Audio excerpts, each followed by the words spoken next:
There are seasons in your life where you come into a reality that what you went through is leaving you. But Ruth still had to make a decision once she got to Bethlehem to go into the fields and begin to glean. Did you see that in chapter 2, verse 3? She went into the field and began to glean. It says that she started gleaning, but it doesn't say that she ceased grieving. The first thing I want to talk to you about that might be like a point is gleaning in the grieving.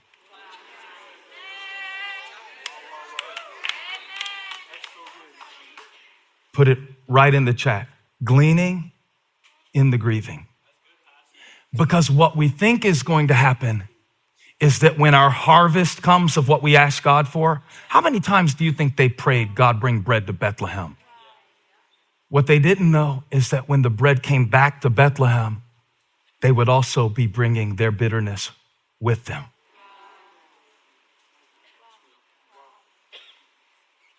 Gleaning in the grieving. We think God's gonna bless me and I'm gonna feel better.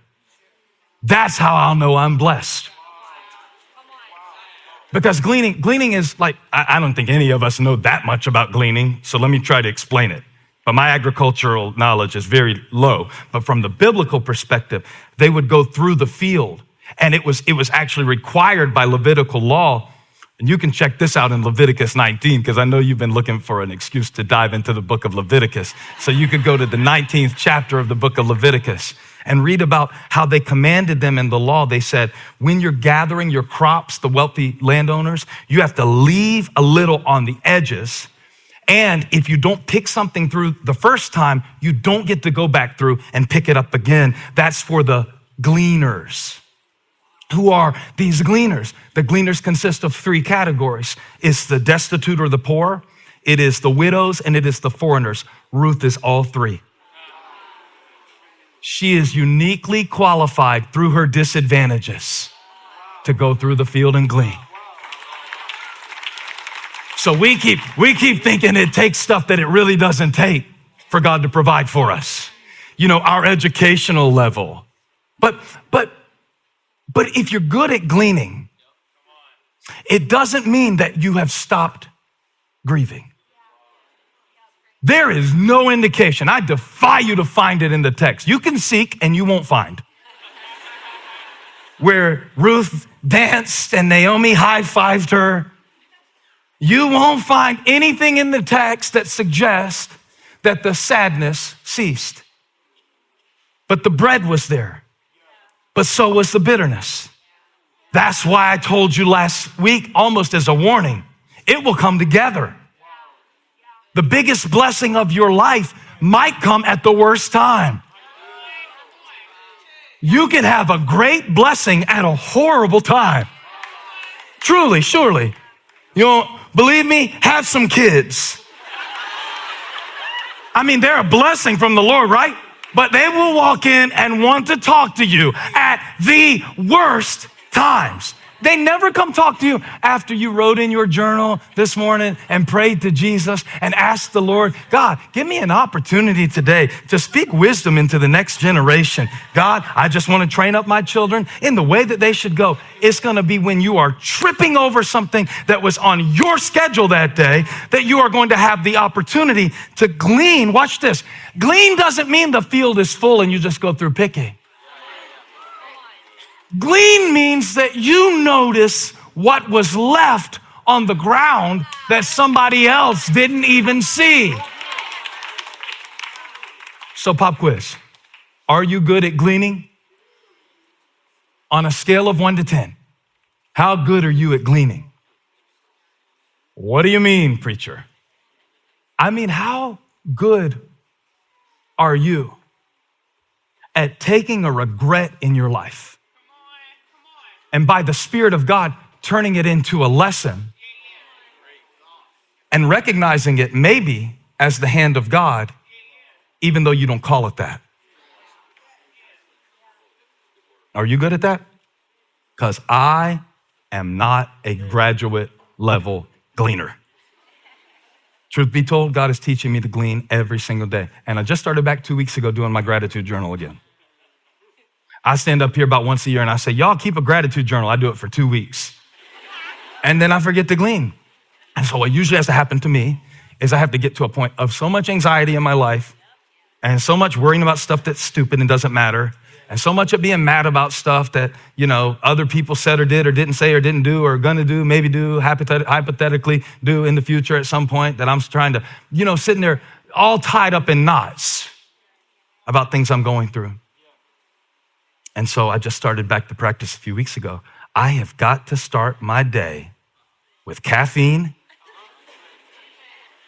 because I can't glean without caffeine. It came to me on the spot. I just went with it. I love y'all so much. But the thing about that is it causes me to go back through my day and see what things I got to do that I thought I had to do. And I need that constant training. I can't just do that once a week. Maybe you get all you need of that on Sunday. Once a week I come and I worship God and I thank him for all he's done. I can't do it 6 days without him. I can't. Because if I do, grief will overtake gleaning. You don't live to be 42 and not have tears in the fiber of your faith. You don't pastor a church that just grows and grows and not lose a lot along the way. You don't believe with faith and expectation. I know you know what I'm talking about. You don't live this long and not have some grief. The thing that really arrested my attention, and I hope you see it. I don't know if you look for it, you'll see it in the text, that it doesn't say that they stopped grieving in order to start gleaning. And I want to set you free that you might not feel better yet. That has nothing to do with God's hand on you or not. When it said, I love this. It said there was a man named Boaz on their side. They didn't know that yet. Read it in the text. It says they had a relative named Boaz. Naomi knew about Boaz. She didn't know he was still around. They had no idea, and neither do you, my friend. So you cannot let the grief overtake the gleaning, because there is still something left on your life. There is still something left in your life. In the process of gleaning, you got to go through the field. You've got to learn how to not only go through somebody else's field, but go through your own field and see what's on the ground. That's what the gleaners would do. They would follow behind. You could either follow at a distance, or if you got special permission, you could glean among the sheaves. That means you could get close. You could get more than 6 feet close to the sheaves, and whatever fell out, you could grab that too. And they didn't have the permission to lay a hand on you because you were gleaning among the sheaves. And that means you get to stay close to the reaper. And that's what Ruth wanted. She said, I want to glean behind the reapers, among the sheaves, and just let me see what they miss, because I can live on what they miss. You will meet somebody every once in a while that is so good at gleaning, it'll make you feel guilty over how grumpy and gripey and ridiculous you are. Speaking from personal experience, I meet people all the time going through things that would grieve me so much, because I know my tolerance level. People say, I have a high pain tolerance. That's a sign they don't, right? True story. Chunks used to be a physical therapist. He said, when you hear somebody come and say, I have a high pain tolerance, they are a wimp. That is sign number one, because they're deceived. They think they have a high pain tolerance. But when you meet somebody who truly gleans while grieving, like when Layman texted me this week and he was like, oh, thank you for that word. How do you lose your son while you're in church? That's been how many years? About a decade. About 10 years, about the same amount where Naomi had lost Elimelech. I know he's still grieving.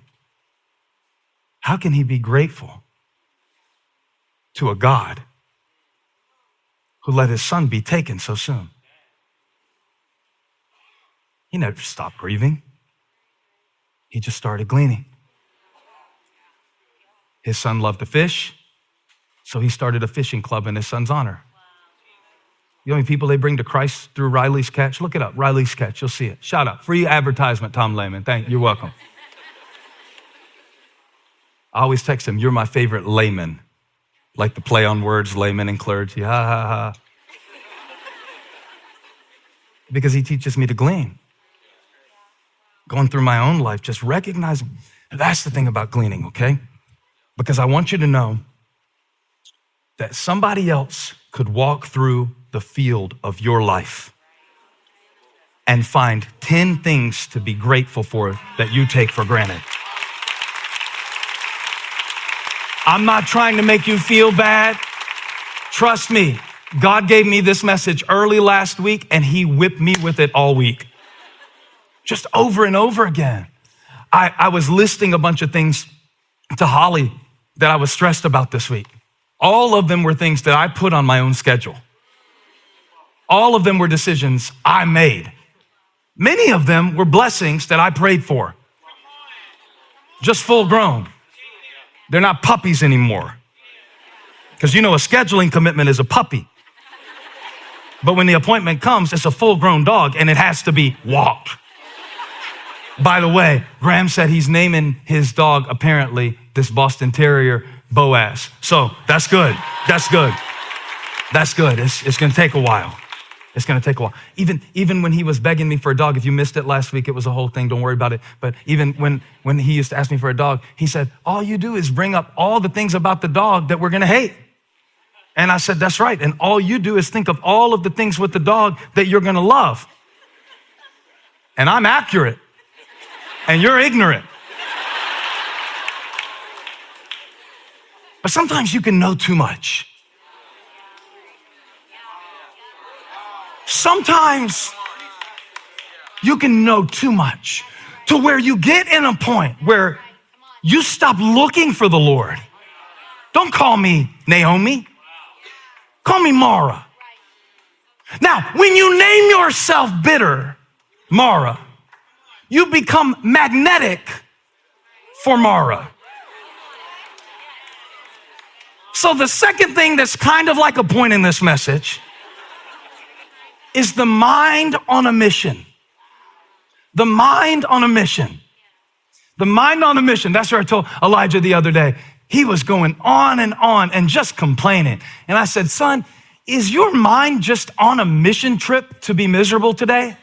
Did you just wake up this morning and say, dear mind, here's what I'd like for you to do for me today. You fascinating computer called the human brain. I want you to collect everything that I can be stressed about and sad about today and put it all in one big pile. I am gleaning everything today that I can feel terrible about. I don't want any good thoughts. I don't want any grateful thoughts. I'm going straight to Misery Incorporated. Call me Mara. And I asked him that. I said, did you just wake up today and tell your mind, we're going on a mission today. We are going to find misery. Wherever we can find it, we will nurture it in its various forms. If we see potential misery, we will feed it. We will nurse it at our breast until it becomes full-grown misery. We will look for offense and we will nurse it at our bosom until it becomes full-grown resentment, until it takes over and we are depressed at the end of the day, praying for God to give us peace.